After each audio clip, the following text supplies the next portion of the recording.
Benapole express একটি আন্তনগর train যা ঢাকা বেনাপোল ঢাকা রুটে চলাচল করে। ট্রেনটি ঢাকাকে বাংলাদেশের একটি গুরুত্বপূর্ণ স্থলবন্দর বেনাপোলের সাথে সংযুক্ত করে।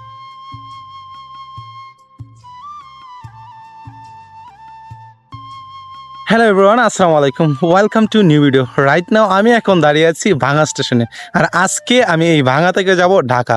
আর আমি শুনেছি যে এই ভাঙা থেকে বেনাপোল এক্সপ্রেস ট্রেনটি 45 মিনিটে পৌঁছে যায় ঢাকা। সো আজকের এই জার্নিটা আমি করব ভাঙা থেকে ঢাকা পর্যন্ত। আর আজকের এই জার্নিটা আপনারা আমার সাথে উপভোগ করুন। চলেন শুরু থেকে শুরু করি আজকের এই ভ্রমণটি। আচ্ছা, আমি এই ভাঙা স্টেশনে দাঁড়িয়েছিলাম, যেটা এই ভাঙা স্টেশনে আসার কথা ছিল 7:30, বাট রাইট নাও অলরেডি 15 থেকে 20 মিনিটের মতো প্রায় দেরি হয়ে গেছে। আসলে কি একটা ট্রেন শিডিউল মিসিং হয়েছে, অন্য একটা ট্রেন লাইনচ্যুত হয়েছে, যে কারণে এই আজকের এই ট্রেনটি কিছুটা দেরিতে ঢুকতেছে ভাঙ্গা স্টেশনে। সবচেয়ে বড় বিষয় হলো কি, ট্রেনের ক্ষেত্রে যখন আপনি ভ্রমণ করবেন, আমি তো বেশ কিছু জায়গায় গিয়েছি, একটা বিষয় সবসময় মনে হয় যে ট্রেনে কোথাও যেতে হলে অবশ্যই আপনাকে সময় নিয়ে যেতে হবে, কারণ আমাদের ট্রেনের বর্তমান যে অবস্থা, যে কোনো সময় যে কোনো জায়গায় লাইনচ্যুত হতে পারে। সো যখন আপনি যাবেন অবশ্যই আপনাকে সময় নিয়ে বের হতে হবে, কারণ আপনি জাস্ট টাইম নিয়ে বের হয়ে যে গিয়ে চলে আসবো এরকম হয়তো আপনার দ্বারা সম্ভব নাও হতে পারে। সো ফাইনালি প্রবেশ করলো আমাদের সেই বেনাপোল এক্সপ্রেস ট্রেনটি। অনেক অপেক্ষার প্রহরের পর এখন সেই স্টেশনে প্রবেশ করেছে বেনাপোল এক্সপ্রেস ট্রেন। সবচেয়ে বড় বিষয় হলো কি, এই ভাঙা স্টেশনে কিছুটা আলো স্বল্পতা আছে। অন্যান্য স্টেশনে গিয়েছি কিন্তু এখানে কিছুটা লাইট কম, জানি না কেন, হয়তো তারা বিদ্যুৎ সেভ করতেছে, এরকম কিছু হতে পারে। সো ফাইনালি এখন আমরা ছুটে চলছি সেই ঢাকার দিকে। আমাদের প্রত্যেকটা জার্নি আমার ভালোই কেটেছে, আর আজকে যে ভাঙা জার্নিটা এটা সবচেয়ে বেশি ভালো লেগেছে। কারণ এখন যে আমি ট্রেনে চড়েছি, প্রত্যেকটা ভিডিওতে আমি বলেছি যে কেউ টিকিট ছাড়া ভ্রমণ করবে না, বাট কিন্তু আজকে আমি বাধ্য হলাম বিনা টিকিটে ভ্রমণ করতে। কারণ আমি অনেক সময় দাঁড়িয়েছিলাম, আমার হয়তো কিছুটা টাকা স্বল্পতাও ছিল, যে কারণে আমি বিনা টিকিটে আজকে ভ্রমণ করছি।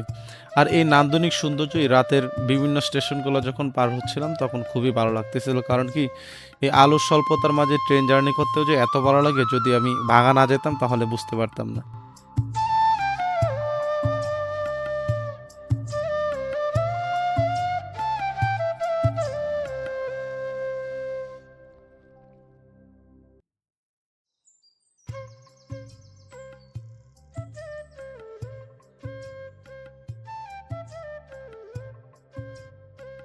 এখন আমরা প্রবেশ করছি সেই পদ্মা সেতুর উপর দিয়ে যাচ্ছি। দা এটা হলো পদ্মা ক্যান্টনমেন্ট।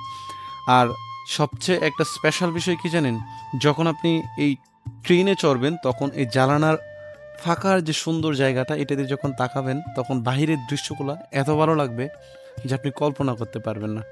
প্রত্যেকটা জার্নির ক্ষেত্রে বিশেষ একটা বিষয় কি থাকে জানেন, যে নতুন নতুন জিনিস যেটার আপনি বাস্তব অভিজ্ঞতা পাবেন। প্রত্যেকটা সময় আমি বলি যে আপনি নতুন নতুন জায়গাগুলোর নতুন অভিজ্ঞতা নেন, কারণ এই বদ্ধ থেকে আপনি জীবনটাকে উপভোগ করতে পারবেন না, কারণ আপনার জীবনের চাহিদা শেষ হবে না। প্রত্যেকটা স্টেশন যখন পার হচ্ছিলাম তখন এই সৌন্দর্যগুলো দেখতেছিলাম, তখন খুবই ভালো লাগতেছিল। জীবনের প্রত্যেকটা মুহূর্তকে উপভোগ করতে হবে, আমি প্রত্যেকটা ভিডিও বলতে থাকি।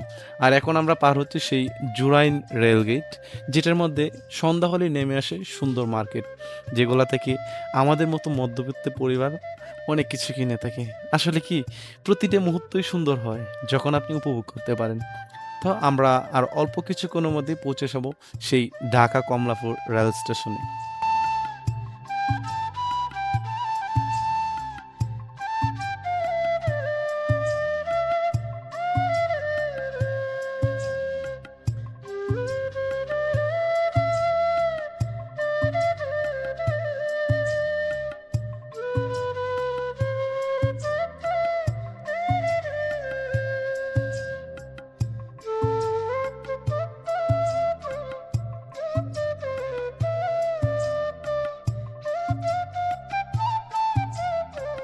বেশ, প্রায় 1 ঘন্টা 20 মিনিট লেগেছে, নাম মাত্র 45 মিনিট। সো ফাইনালি আমরা পৌঁছে গেছিলাম ঢাকা শহরতলি রেল স্টেশন কমলাপুরে।